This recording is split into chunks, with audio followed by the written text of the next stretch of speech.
నీలు నీలు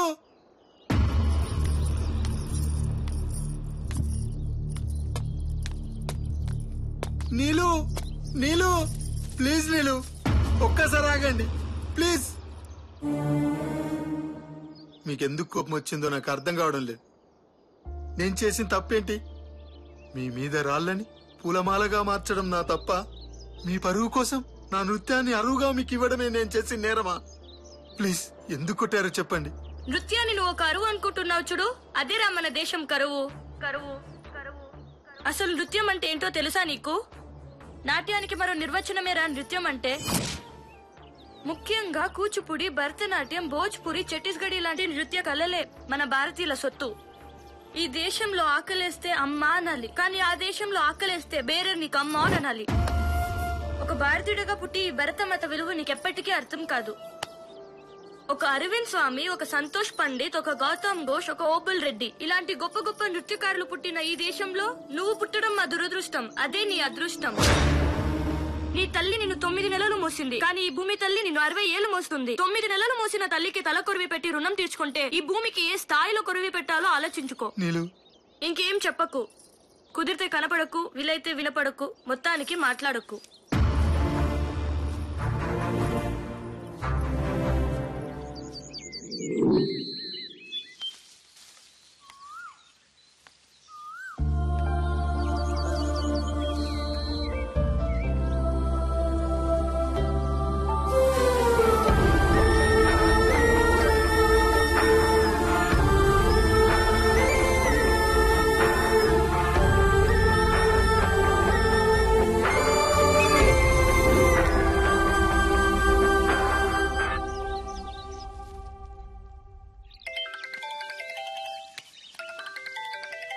నీతో కొంచెం మాట్లాడాలి, పైకి రా.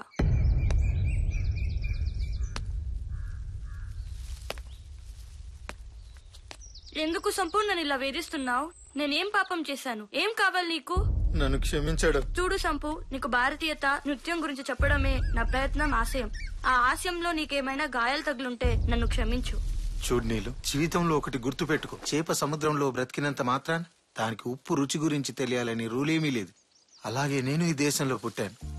9 నెలలు మోసిన నా తల్లి మొహమే నాకు తెలియనప్పుడు ఇన్నాళ్ళుగా మోస్తున్న భరతమాత మొహం, ఆమె గొప్పతనం నాకెలా తెలుస్తుంది?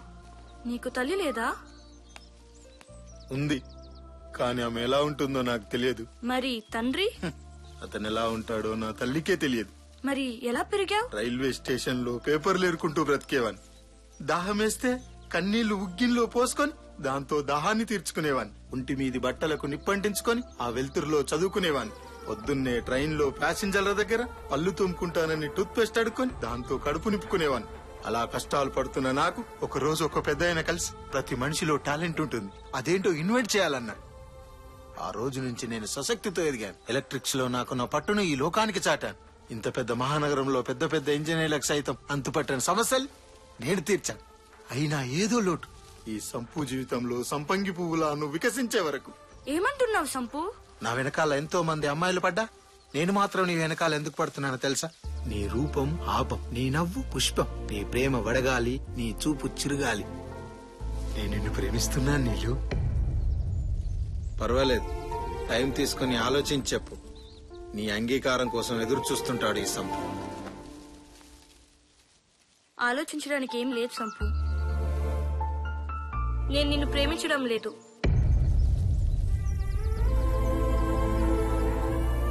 అవును సంపు, నేను నిన్ను ప్రేమించడం లేదు. ఎందుకు ప్రేమించాలి?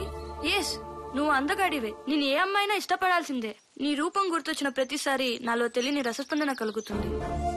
అందం, టాలెంట్ ఇవే నా ప్రేమకు కావాల్సిన అర్హతలు. నీ తల్లిదండ్రులెవరో నీకు తెలీదు, నీ ఊరేదో నీకు తెలీదు, నీ కులం, గోత్రం ఇవేమి నీకు తెలీదు. అసలు నీ గురించి ప్రపంచానికే తెలీదు.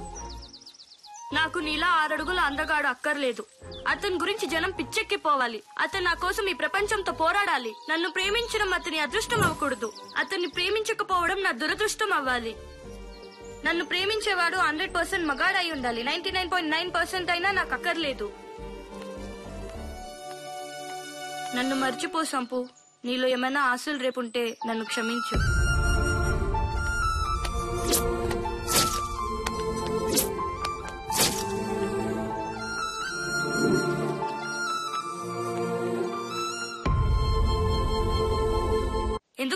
ప్రేమించాలి?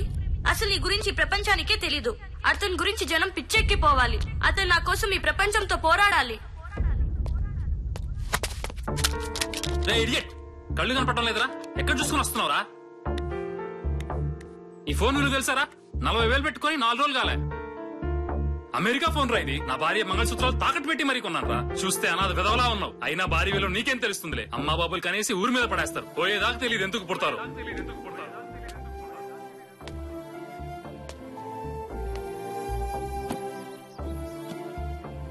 ఇంతేరా, ఇంతే. ఈ దేశం ఇంతే, మన బ్రతుకులు ఇంతే. ఇక మన జీవితాలు మారవురా. మొన్న సి అన్నాడు, నిన్న C++ అన్నాడు, ఈ రోజు జావా అన్నాడు, రేపు బావా అంటాడు. కడుపు మండిపోతుందిరా.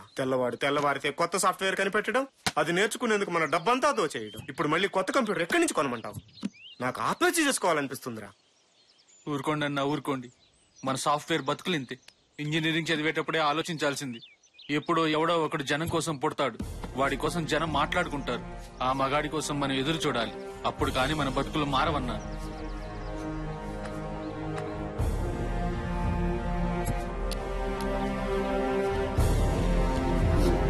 తెల్లవారితే కొత్త సాఫ్ట్వేర్ కనిపెట్టడం, అది నేర్చుకునేందుకు మన డబ్బంతా దోచేయడం. ఇప్పుడు మళ్ళీ కొత్త కంప్యూటర్ ఎక్కడి నుంచి కొనమంటాం? అన్నా, మీరేంటి ఇక్కడ? ఎరా శాస్త్రి, ఏంటిలా ఎలా ఉన్నావు? మీ దయ వల్ల బాగున్నానన్నా. చాచా, నా దయ ఏంట్రా, నీ కష్టార్జితం. భలే వాడివన్నా. టెక్నాలజీ రాబోతుందిరా అని చెప్పి టెస్టర్ పట్టుకుని నా చేతుల్ని టెస్టింగ్ టూల్స్ వైపు నడిపించేవన్నా. ఇంటర్నెట్ కేఫ్ పెట్టుకుని కొద్దిగా సెటిల్ అయినన్నా. ఇంటర్నెట్ కేఫ్ అంటే చాయ్ సమోసా బిస్కెట్స్ అమ్ముతారు అన్నా. అది ఇంటర్నెట్ కేఫ్, చాయ్ సమోసా కేఫ్ కాదు. అంటే అక్కడ ఏం చేస్తారు? ప్రపంచం మొత్తం అక్కడే కూర్చొని చూడొచ్చు. ఇదిగో, ఇది లేటెస్ట్ మోడల్. ఈ మధ్యనే మార్కెట్ లోకి వచ్చింది. రాకెట్ కన్నా స్పీడ్ గా పనిచేస్తుంది. సినిమాలు, కరెంట్ బిల్లులు అన్ని ఇందులో ఉన్నాయన్నా. అద్భుతం. కంప్యూటర్ రేట్ ఇదేనా? అవునన్నా, ఇదే. ఎంత అవుతుంది? 70,000 అవుతుందన్నా. వాట్, 70,000? అవునన్నా. ఆ డబ్బుతో సెకండ్ హ్యాండ్ కార్ వస్తుంది కదరా. ఏం చేస్తామన్నా? అసలు ఏముంటుందిరా ఇందులో? ఇవే. ఏంటి, ఈ కెపాసిటర్ కండక్టర్లు పెట్టి 70,000 అమ్మేస్తున్నారా? దారుణమైన మోసం. అవునన్నా, అడిగే వాళ్లే లేరు. వీటిని తయారు చేయడానికి 2,000 కూడా కాదు, వేలకు వేలు దోచుకుంటున్నారు. మీరు ఎందుకు అడగట్లేదురా? ఏం అడుగుతావన్నా? ఎక్కడో తెల్లవాడు తయారు చేసి పంపిస్తున్నాడు, ఇక్కడ వాళ్ళు అమ్మేస్తున్నారు. ఏంటి తెల్లవాడా? భారతీయ కంపెనీలు ఏం తయారు చేయట్లేదా? లేదన్నా. ఎందుకు? అసలు ఈ ప్రశ్న ఎవరు వేసుకున్నట్లేదన్నా. మన వాళ్ళ దగ్గర టాలెంట్ ఉన్నా ఎందుకో తయారు చేయట్లేదన్నా. అన్నా, మీలాంటి జీనియస్ లో ఆలోచించాల్సిన టైం వచ్చిందన్నా. సరే అన్నా, నేను వెళ్ళొస్తా.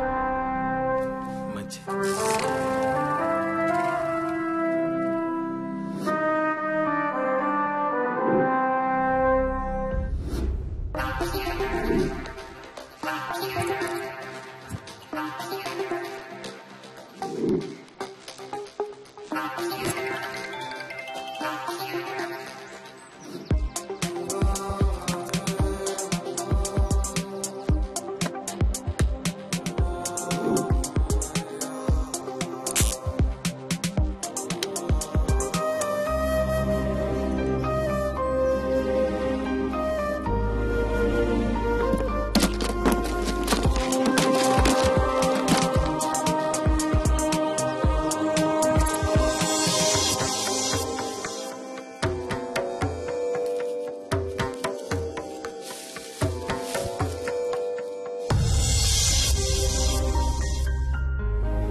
ఒక్క నిమిషం.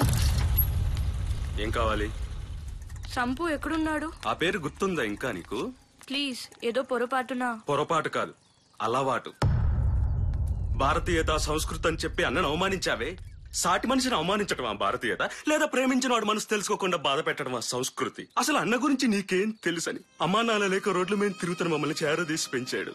ఎవరైనా అరిటాకులు పప్పు వేసుకుని తింటారు, కానీ మా ఆకలి చూడలేక ఆ అరిటాకుతోనే పప్పు వండి మా ఆకలి తెచ్చిన రోజులు చాలా ఉన్నాయి. తను టీలమ్మి మాకు టీకాలు వేయించాడు, ఆకలిస్తే అమ్మలా ఆదరించాడు, నకరాలిస్తే నాన్నలా మందలించాడు. అలాంటి మనిషి నువ్వు అవమానించింది. నీకు 100% మగాడు కావాలన్నావే, ఆ 100లో కూడా 2 సున్నాలున్నాయి. అయినా అన్న 100 కాదు, 1 నెంబర్ 1. మగాడికి మీనింగ్ డిక్షనరీలో రాయాల్సి వస్తే అక్కడ ఒక సంపూర్ణేష్ బాబు అన్న పదం తప్పితే సృష్టిలో ఇంకే పదం సరిపోదు. అన్న నీకు కనిపించడు, మర్చిపో. తప్పు చేశాను, నన్ను క్షమించమని నా సంపుని అడగాలి. ఎలాగైనా సంపు ఎక్కడున్నాడో చెప్పండి. ఇలా బతకడం కంటే చావడం మేలు అనిపిస్తుంది. కళ్ళు మూస్తే కలలో ఉన్నాడు, కళ్ళు తెరిస్తే కళ్ళ ముందున్నాడు.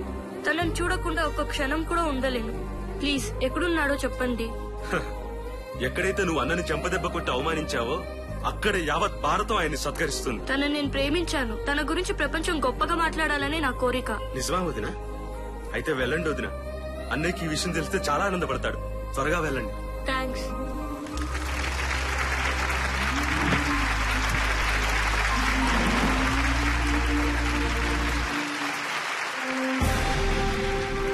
ఇప్పుడు కమిషనర్ గారు కంప్యూటర్ ని ఆవిష్కరిస్తారు.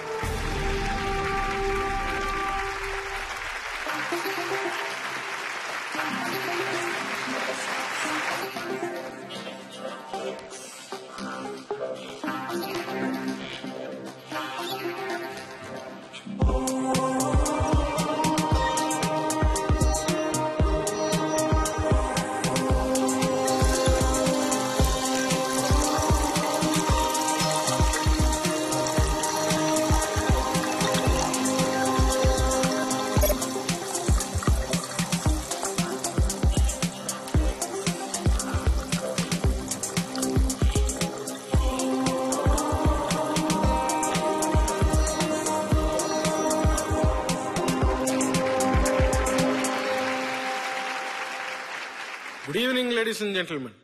ఈ రోజు భారతదేశం మొత్తం గర్వించాల్సిన రోజు. ముందుగా నన్ను ఈ కార్యక్రమానికి ఆహ్వానించిన ఆంధ్రప్రదేశ్ మెత్తని తొడుగు నిపుణుల సంఘం వారికి కృతజ్ఞతలు తెలుపుతున్నాను. తెలుగు భాషకు తెగులు పుట్టిస్తున్న ఈ రోజుల్లో సాఫ్ట్వేర్ కి మెత్తని తొడుగు అని నామకరణం చేసిన వాళ్ళని అభినందిస్తున్నాను. ఈ రోజు కారణభూతుడైనటువంటి సంపూర్ణేష్ బాబు గురించి చెప్పాలంటే ఏం చెప్పను. ఆయన గురించి మాట్లాడుతుంటే నా శరీరంలోని ప్రతి భాగం నిక్కబడుచుకుంటోంది. చిన్న అగ్గిపెట్టె మీద మేడ్ ఇన్ ఇండియా అని ఉంటే పక్కన పడేస్తున్నాం. అలాంటిది మన రాష్ట్రంలో ఒక చిన్న జిల్లా అంత లేని చైనా వస్తువుల కోసం ఎగబడుతున్నాం. ఆఫ్రికా నుంచి సబ్బులు, బ్యాంకాక్ నుంచి పర్ఫ్యూమ్, తెల్లవాడికి బానిసలైపోతున్నాం. ముఖ్యంగా ఈ దేశ యువతకి ఖద్దరు తెలీదు, గద్దరు తెలీదు. ఎవరో వస్తారు, ఏదో చేస్తారు అనుకున్న ప్రతిసారి, ఎందుకోసం బతుకుతున్నామో తెలియక ఆకాశం కన్నీరు పెట్టిన ప్రతిసారి, భూమి విరుచుకోబడిన ప్రతిసారి మనలోంచి ఒకడు పడతాడు. వాడు శాసిస్తే తల వంచడానికి సిద్ధంగా ఉంటారు. ఆయనే సంపూర్ణేష్ బాబు. మీ మేధస్సుకి చేతులెత్తి పాదాభివందనాలు చేస్తున్నాను బాబు. మీరు కనిపెట్టిన కంప్యూటర్ ని ఆన్ ద స్పాట్ నేను మూడుకుంటున్నాను. ఒకరోజు సంపూర్ణేష్ బాబు గారు నా దగ్గరకు వచ్చి అరగంట మీతో మాట్లాడాలి అన్నారు. ఏదో జబ్బుతో బాధపడుతున్నారేమో అనుకున్నాను. కానీ ఆయన బ్యాక్టీరియా, వైరస్, ఫంగస్ లాంటి విష జంతువుల గురించి ఎన్నో విషయాలు అడిగి మరీ తెలుసుకున్నారు. నేను ఓపిక ఉన్నంతసేపు సమాధానం చెప్పాను. ఏదైనా హాస్పిటల్ మొదలుపెట్టబోతున్నారా అని అడిగాను. దానికైనా కాదు, కంప్యూటర్ రంగాన్నే శాసించబోయే ఒక పరికరాన్ని కనిపెట్టబోతున్నాను అని చెప్పారు. ఆశ్చర్యం అనిపించింది. జిల్లెడాకు, బచ్చలాకు వంటివి వాడి హైబ్రిడ్ ఎలక్ట్రిసిటీతో ఒక కంప్యూటర్ ఎలా పనిచేస్తుందో ఆయన నాకు ఎక్స్ప్లెయిన్ చేసిన విధానం చూస్తే ఆయన మనిషా మరమనిషా అనిపించింది. ఈయన గనక 300 ఏళ్ల క్రితం పుట్టుంటే తమలపాకుతో టైఫాయిడ్ ని, కరివేపాకుతో క్యాన్సర్ ని నయం చేసుండేవాడని నేను బలంగా నమ్ముతాను. భవిష్యత్ తరాలకి దేవుడు గుడిలో ఉండొచ్చు, ఉండకపోవచ్చు, గురువులు బడిలో ఉండొచ్చు, ఉండకపోవచ్చు, పిల్లలు అమ్మ ఒడిలో ఉండొచ్చు, ఉండకపోవచ్చు, కానీ సంపూర్ణేష్ బాబు మాత్రం మీ గుండెల్లో ఉంటాడు.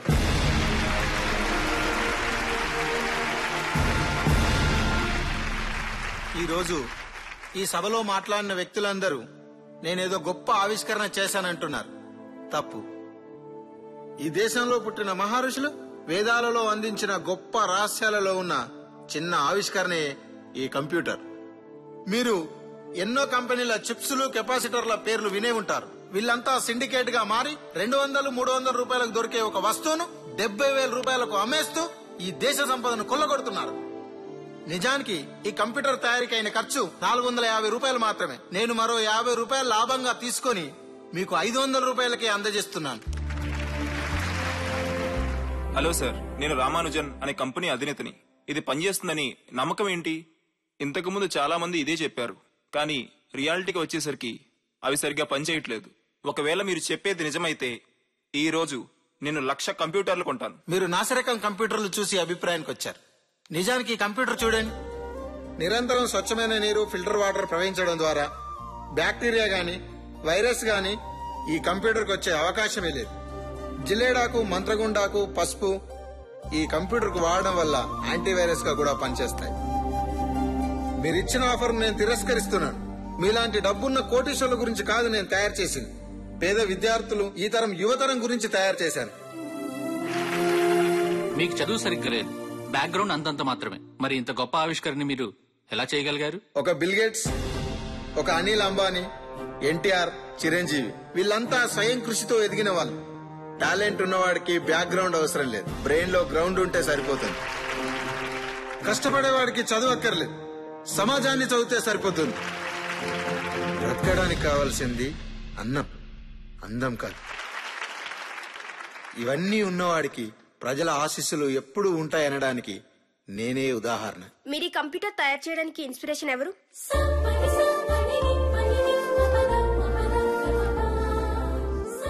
ఎస్, ప్రేమ. కళ్ళు లేని వాడి చేత ఎవరెస్ట్ ఎక్కించాలన్నా, కళ్ళు లేని వాడి చేత కావ్యాలు రాయించాలన్నా అది ఒక ప్రేమకే సాధ్యం. నేను ఒక అమ్మాయిని ప్రేమించాను. నువ్వు ఎవరు అన్నప్పుడు నాలో ఆలోచన మొదలైంది. నాకు 100% మొగాడు కావాలన్నప్పుడు నాలో దృఢ సంకల్పం ఊపెన్లా లేచింది. ఆమె కోసమే ఈ ఆవిష్కరణ, ఆమె కోసమే నా నిరీక్షణ. ఆమె ప్రేమను పొందడానికి కొన్ని వేల సార్లు మరణించడానికి నేను సిద్ధంగా ఉన్నాను. అందుకే ఈ కంప్యూటర్ కి నా పేరు, ఆమె పేరు కలిపి నీలు సంప్యూటర్ 1.25 అని నామకరణం చేశాను. ఇప్పటికైనా ఆమె నా ప్రేమను అర్థం చేసుకుంటుంది అనుకుంటున్నాను. అర్థం చేసుకుంటున్నాను సంపు.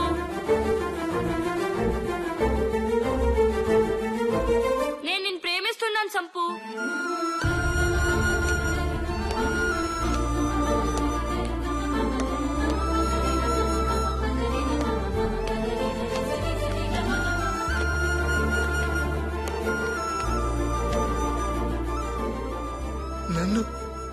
నన్ను ప్రేమిస్తున్నావా? అవును. నేను చాలా అదృష్టవంతుణ్ణి. అదృష్టం నీది కాదు, నాది. ఇప్పుడు 100% మొగాడిని అయినట్టేనా?